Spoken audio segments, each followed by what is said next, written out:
Bonjour à tous, donc aujourd'hui je vous propose une petite étude de signes, une fonction très classique. Ça nous permettra de rappeler deux, trois choses importantes.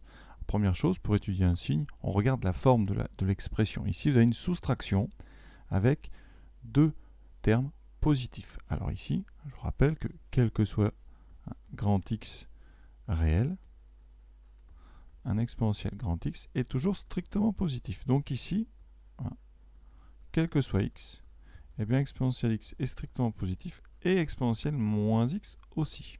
Donc vous avez la différence entre deux nombres.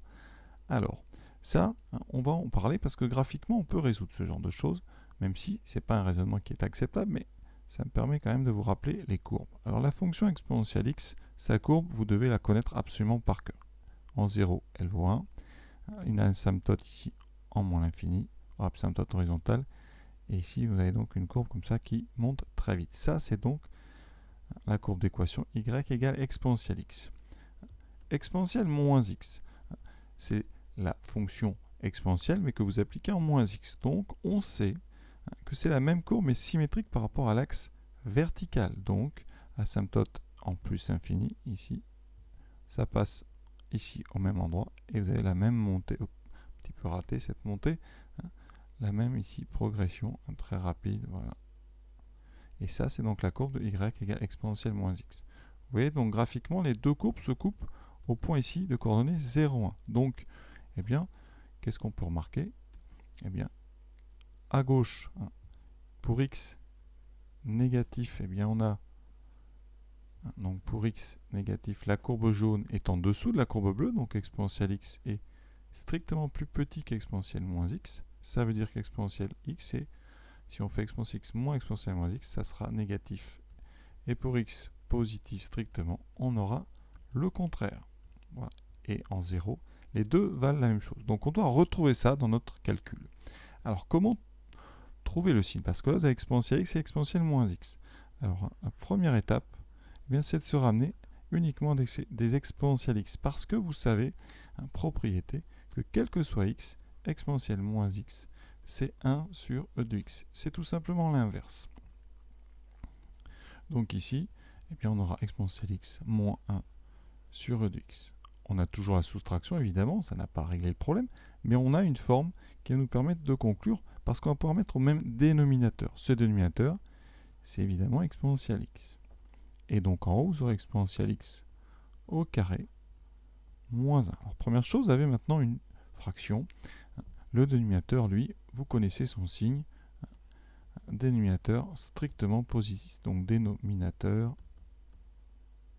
strictement positif, on l'a déjà dit, exponentielle x est strictement positif. Donc, le seul signe qui nous intéresse, eh bien, c'est le signe de e de x au carré moins 1. Le signe de f, en fait, eh bien, ça sera le même que le signe de cette fonction. Alors, comment trouver le signe de cette fonction?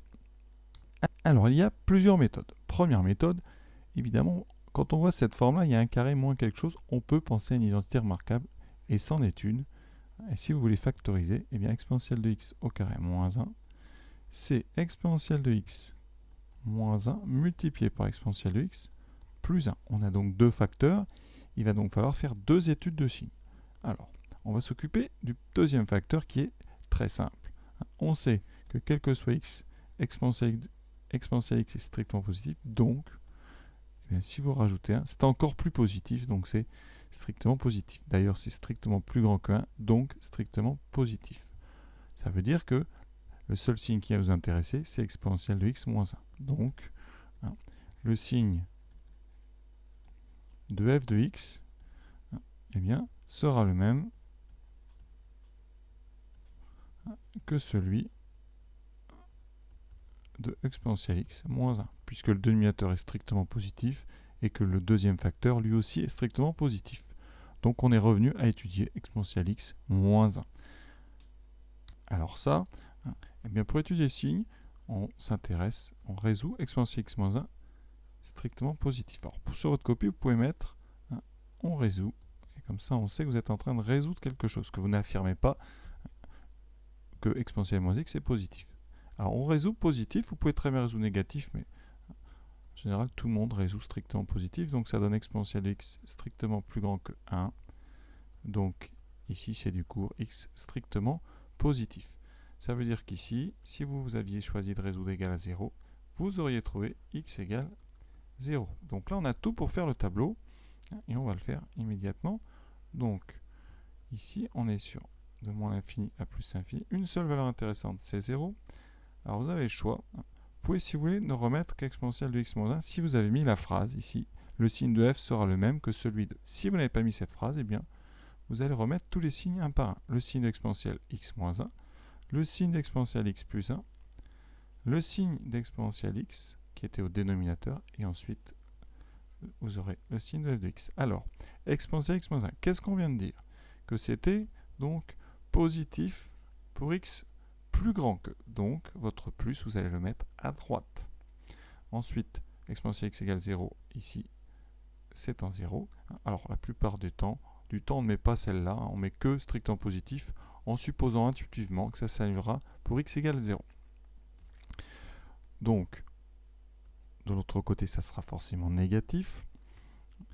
Et on peut maintenant remplir le reste. Exponentielle x plus 1, on a dit que c'était positif, donc soit vous mettez un grand plus, soit vous séparez tout de suite en deux colonnes et vous mettez 2 plus. Exponentielle x, c'est pareil, c'est toujours positif, donc le signe moins 0 plus. Voilà, donc ça c'est la première méthode, hein. C'est en factorisant. Deuxième méthode, vous pouvez éviter la factorisation, hein, tout simplement en rentrant le carré à l'intérieur de l'exponentielle, parce qu'exponentielle de x au carré moins 1, c'est exponentielle 2x moins 1. C'est une propriété des exponentielles que j'ai réécrit en haut. Exponentielle, donc x au carré, c'est exponentielle 2x. Avantage, c'est que maintenant, vous allez devoir bien résoudre, hein, la petite équation, enfin la petite inéquation, e de 2x moins 1 strictement positif, qui vous donne exponentielle 2x plus grand que 1, et donc 2x plus grand que 0. Et là, ça c'est facile, ça fait x plus grand que 0. Avantage, vous n'avez pas deux facteurs. Donc dans la rédaction, ça sera un petit peu plus rapide. Ça veut dire qu'ensuite, eh bien, exponentielle 2x moins 1 vaut 0 uniquement quand x vaut 0. Le tableau sera un petit peu plus court puisque vous n'aurez pas les deux lignes des produits, des deux facteurs. Vous aurez une seule ligne pour exponentielle 2x moins 1. Et vous aurez la ligne du dénominateur si vous n'avez pas fait la phrase, hein, qui vous dit que le signe de f est le même que le signe du numérateur. Voilà, ici, voici votre tableau. Donc vous faites vos deux colonnes. Ici, vous avez résolu strictement positif. Donc vous allez mettre le plus quand x est plus grand. Donc le plus est à droite. Donc le moins est à gauche. Pour l'exponentielle, je l'ai déjà dit, c'est plus plus. Et donc moins 0 plus. Alors évidemment, vous trouvez toujours le même signe à la fin. Sinon, il y aurait un gros problème. Donc voilà les deux grandes méthodes pour faire cet exercice. Alors j'ai pas de préférence, à vous de voir, hein. Évidemment, le plus court, c'est de rentrer le 2 à l'intérieur, mais l'équation ici est un petit peu plus dure, puisque vous avez un 2x. Donc à vous de voir, hein, ce que vous préférez. À bientôt. Voilà. Et pour ceux qui veulent continuer à s'entraîner, je vous propose la prochaine vidéo, le signe donc de cette fonction ici, un petit peu plus compliqué, parce qu'il y a 3 termes déjà. Et donc on va gérer ça avec un changement de variable. Voilà, à bientôt.